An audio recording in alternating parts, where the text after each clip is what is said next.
আসসালামু আলাইকুম। বিপিএল শুরু হতে আর বাকি মাত্র 4 দিন, কিন্তু এখনো আনুষ্ঠানিকভাবে কোনো ঘোষণা হয়নি কারা হচ্ছে বিপিএল অংশগ্রহণকারী 7 দলের অধিনায়ক। প্রতিবারই বিপিএল এর ঠিক আগ মুহূর্তে প্রকাশ করা হয় বিপিএল অংশগ্রহণকারী দলগুলোর অধিনায়কদের নাম, কিন্তু এখনো পর্যন্ত এবছরে বিপিএল এর 7 দলের অধিনায়কদের নাম জানা যায়নি। তবে আজকে আমাদের ভাবনায় আমরা দেখে নেব যে বিপিএল অংশগ্রহণকারী দলগুলোর অধিনায়ক কারা হচ্ছেন বা কাদের ঘাড়ে পড়তে পারে অধিনায়কত্বের দায়িত্ব। তো প্রথমে দেখে নেব বিপিএলে ফরচুন বরিশাল দলের অধিনায়ক কে হতে পারেন। গত বিপিএলে ফরচুন বরিশালকে নেতৃত্ব দিয়ে চ্যাম্পিয়ন করেছিলেন বাংলাদেশের সাবেক অধিনায়ক এবং দেশের ওপেনার তামিম ইকবাল। এবারও তার ঘাড়ে পড়তে পারে অধিনায়কত্বের দায়িত্ব। এবার দেখে নেব সিলেট স্ট্রাইকার্স দলের অধিনায়ক কে হচ্ছেন। গত বেশ কয়েক মৌসুম ধরে আমরা দেখছি যে সিলেট স্ট্রাইকার্সের নেতৃত্বে থাকেন মাশরাফি বিন মুর্তজা। এবছরও সিলেট স্ট্রাইকার্সের স্কোয়াডে আছেন বাংলাদেশের সাবেক এই অধিনায়ক। তবে এবছর হয়তো অধিনায়কত্বের দায়িত্ব তাকে না দেওয়া হতে পারে। গত বিপিএলে প্রথম দিকের কয়েকটা ম্যাচে অধিনায়কত্বের দায়িত্ব পালন করেছিলেন মাশরাফি বিন মুর্তজা, তবে শেষের দিকে আর অধিনায়কত্বের দায়িত্বে তাকে দেখা যায়নি। এবছর সিলেট স্ট্রাইকার্সের নেতৃত্বে থাকতে পারেন ওপেনার জাকির হাসান। এরপর চিটাগং কিংস দলের অধিনায়কত্বের দায়িত্ব দেওয়ার জন্য ডিরেক্ট সাইনিং এর মাধ্যমে দলে ভিড়িয়েছিলেন বিশ্বসেরা অলরাউন্ডার সাকিব আল হাসানকে। তবে রাজনৈতিক পট পরিবর্তনের পর এখন আর দেশে নেই এই অলরাউন্ডার। এজন্য বিপিএল খেলা হবে কিনা সেটা নিয়েও আছে বেশ আশঙ্কা। সাকিব আল হাসান হয়তো এবারে বিপিএল এ নাও খেলতে পারেন, সেক্ষেত্রে চিটাগং কিংস দলের নেতৃত্বে থাকতে পারেন মঈন আলী।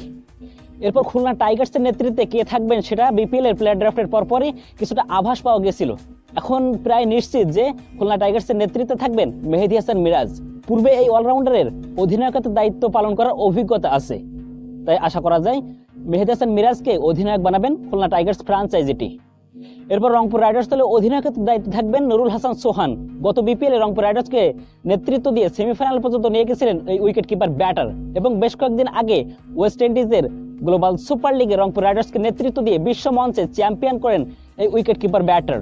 এজন্যই 2025 বিপিএল এ রংপুর রাইডার্স দলের নেতৃত্বের ভার থাকবেন নুরুল হাসান সোহানের কাঁধে।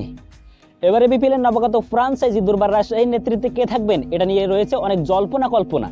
তবে সকল জল্পনা কল্পনার অবসান ঘটিয়ে শেষ পর্যন্ত নেতৃত্বের ভার পড়তে পারেন আকবর আলীর কাঁধে।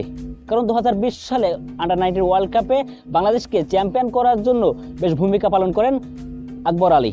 এছাড়াও চলতি বছরে অস্ট্রেলিয়ার মাটিতে অনুষ্ঠিত এক টি-20 টুর্নামেন্টে বাংলাদেশ দলকে নেতৃত্ব দিয়ে রানার্স আপ করেন এই অধিনায়ক। এরপর গত 2 দিন আগে এনসিএল ক্রিকেট টি-20 টুর্নামেন্টে রংপুর ডিভিশনকে নেতৃত্ব দিয়ে ফাইনালে শিরোপা জয়ের স্বাদ পাওয়ায় এই উইকেট কিপার ব্যাটার। এজন্যই দুর্বার রাজশাহী দলের নেতৃত্বের ভার পড়তে পারে আকবর আলীর কাঁধে। এছাড়াও দুর্বার রাজশাহী দলের অধিনায়কত্বের দায়িত্বে আরও যারা থাকতে পারেন তাদের মধ্যে আছেন এনামুল হক বিজয়ও। তবে এনামুল হক বিজয়ের চেয়ে এগিয়ে থাকবেন আকবর আলী। এবং সর্বশেষ বিপিএলে আর এক নতুন ফ্রাঞ্চাইজি দুর্দান্ত ঢাকার নেতৃত্বে কে থাকতে পারেন। চিত্রনায়ক শাকিব খানের দল ঢাকা ক্যাপিটালস দলের নেতৃত্বে থাকতে পারেন wicket keeper batter Liton Kumar Das. সর্বশেষ ওয়েস্ট ইন্ডিজের বিপক্ষে টি-20 সিরিজে বাংলাদেশ দলকে নেতৃত্ব দিয়ে উইন্ডিজদের ঘরের মাঠে হোয়াইট ওয়াশ করেন লিটন কুমার দাসের দল। এজন্য এবারে বিপিএল এ ঢাকা ক্যাপিটালসের নেতৃত্ব থাকতে পারেন লিটন কুমার দাসের কাঁধেই। এছাড়াও গত বছর ভারতের বিপক্ষে ওয়ানডে এবং টি-20 সিরিজে বাংলাদেশ দলকে নেতৃত্ব দিয়ে সিরিজ জয় করেছিলেন এই উইকেট কিপার ব্যাটার। এছাড়াও গত বিপিএল এ কুমিল্লা ভিক্টোরিয়ান্সের হয়ে ক্যাপ্টেন্সির দায়িত্ব পালন করেছেন লিটন এবং দলকে তুলেছিলেন ফাইনালে। তাই এবারে বিপিএল এ ঢাকা ক্যাপিটালস দলের নেতৃত্ব থাকতে পারেন লিটন কুমার দাসের কাঁধে। তো বন্ধুরা, এই ছিল আজকের ভিডিওটি ভালো লাগলে অবশ্যই একটি লাইক করে দিবেন। আর আপনি বিপিএল এ কোন দলকে সাপোর্ট করেন সেটা অবশ্যই আমাকে কমেন্ট বক্সে জানাবেন।